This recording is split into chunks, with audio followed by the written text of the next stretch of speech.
Hallöchen meine lieben Freunde, ich bin der Anubis und hier habe ich jemanden von Dreadnought.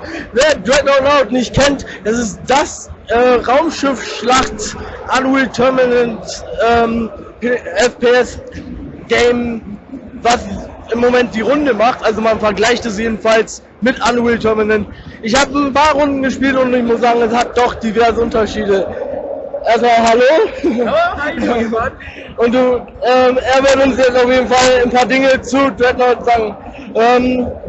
Ich habe da in der Ecke eine Übersetzerin. Was zeichnet Dreadnought überhaupt aus, abgesehen davon, dass es ein Weltraumschlacht FPS, also Raumschiffsschlacht FPS Spiel ist? What can you say what do you can say to it's a spaceship game? What can you do too? What else can you do? So right now, Dreadnought at its core is a class-based shooter. So it's funny, fans who play other shooters such as Team Fortress are going to feel really at home with Dreadnought. But there's also ways to customize your ships, kind of make it feel iconic and make it feel yours.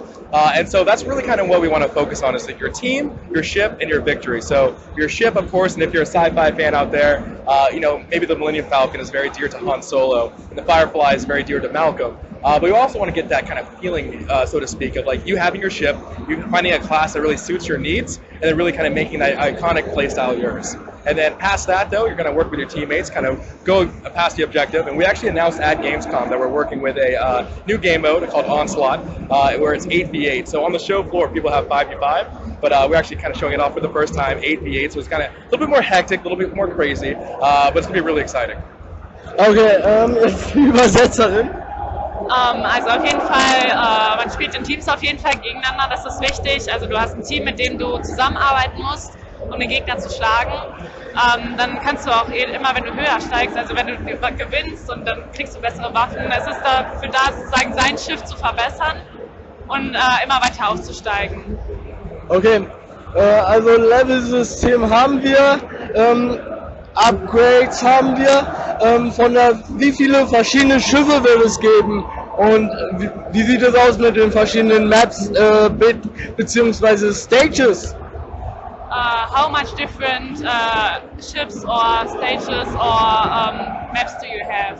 Yeah, so right now we've really shown off 2 maps in our closed beta. Our Kappa base, I love Kappa base because of Twitch, and then we have Rings of Saturn. Those are the 2 maps we really kind of showed off first. We're actively working on new maps. And actually at Gamescom, we're showing off Red Sands for the first time. It's very dirty, very grungy, has a bunch of canyons and valleys for small Corvettes to kind of go in between. But we're working on a lot of different maps, but that's the one that we showed off at Gamescom first. As far as ships and modules and abilities, we're actually, we went into closed beta rather, and we kind of took a stock of how our game is doing, so to speak. And we noticed one of the pains of the community was that progression really didn't feel iconic. You didn't really feel like you're progressing forward, but it was leveling up, getting different abilities. It was a very flat progression, so to speak.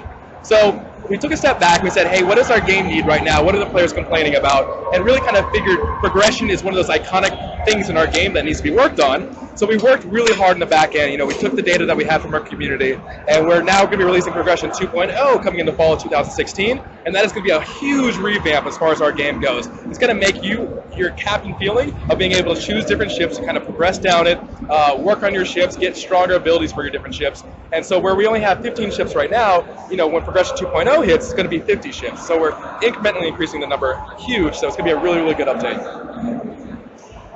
Also, ich habe jetzt nicht ganz alles verstanden, weil es zu laut ist hier, aber ist auf jeden Fall, sie haben sehr daran gearbeitet, mehr Schiffe zu bekommen, mehr größere Maps mit mehr Details und mehr Versteckmöglichkeiten zum Beispiel. Und sie haben im Moment 15 verschiedene Schiffe und eine große Auswahl an verschiedenen Maps, an verschiedenen Szenarien auch. Und es geht ja darum, sozusagen neue Waffen zu bekommen. Also sie haben eine Vielzahl auch an neuen Waffen, die man für die Schiffe erwerben kann. Und so, dadurch hat man viele Wahlmöglichkeiten eigentlich. Okay. Von der Community aus, also von den Entwicklern oder von den Machern des Spiels, bezogen auf die Community, wie sieht's aus mit Modding, Artworks während des Gameplays? Wird sowas unterstützt, dass Mod-Modes und sowas zugelassen werden? Oder sagen die Entwickler eher, nein, wenn, dann müsst ihr damit direkt zu uns kommen und wenn wir nicht einverstanden damit sind, dann ist halt nein. Was hast du gerade gesagt? Ich habe gesagt, wie sieht's aus mit Modding und den Artworks? Zum Beispiel League of Legends ist eine Mod von Dota und Dota war eine Mod, eine Erweiterung, eine selbst erstellte, von Fans erstellte Kreation, Spielmodi von Fans des Spiels. Okay, is it possible that fans can do something for the game, like in League of Legends? So the fans produce something for the game. You know? Is it possible, or not now, or maybe you wanna do something like this? Yeah, so community is very important to us. Me being a community manager, I see the passion that community has, the gamers, and at the end of the day, we're making a game for them. User-generated content is kind of one of those new things in the industry right now. Other game companies have done it really well. Where we're at right now, we don't have any solid concrete plans for that kind of stuff, but I do know that we kind of want to create the tournament scene and create the competitive scene in our game from the ground up. There's so many players out there who want to run tournaments, maybe get a part of a competitive scene, and what the community decides for our game, whether it is going to be a very competitive game, that's for them to figure out, but we do want to give them the tools to be successful.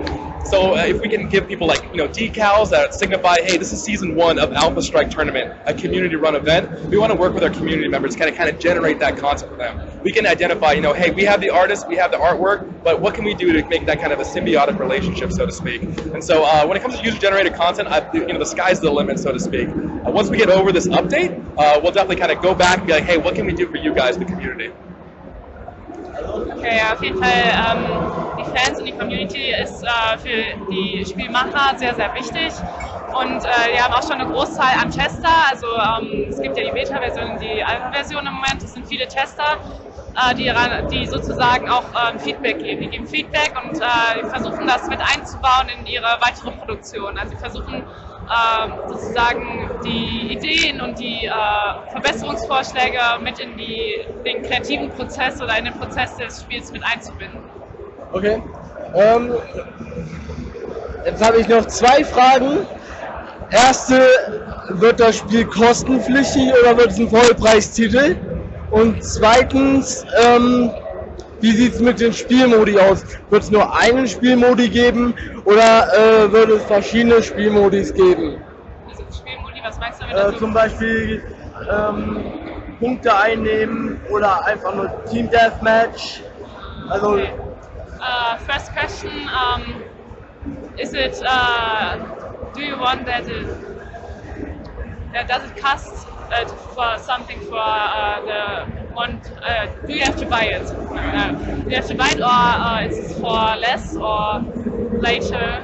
So right now it's free to play. Right now it's a free to play game, and going back to that progression 2.0, and we really figured we want to keep it fair. Like at the end of the day, if you put a payment model into a video game, especially free to play, gamers out there have been burned by that in the past. That paywall just gets too high, and gamers just will theoretically go away because they don't like that. And so it's a give and pull with the community. What are they comfortable with? And because at the end of the day, we're making a game for them. So free to play models are sometimes can be very scary to the people that don't understand them. So it's up to us, the team out there, to say what they can pay for and make sure they're getting the most value out of that. And it's a symbiotic relationship between the consumers and us, the developers. okay. Also erstmal gesagt, auf jeden Fall ist es im Moment auf jeden Fall noch kostenlos und ist natürlich die Angst da, dass es irgendwann zu viel kosten wird, aber die wollen ein faires Spiel haben, also ein Spiel für die Verbraucher und nicht nur um selbst Geld zu machen. Also es gibt Bereiche, in denen man was bezahlen müsste, aber größtenteils baut es darauf auf, erstmal nichts bezahlen zu müssen. Okay. Die zweite Frage war das mit den verschiedenen Spielen, ne? Genau.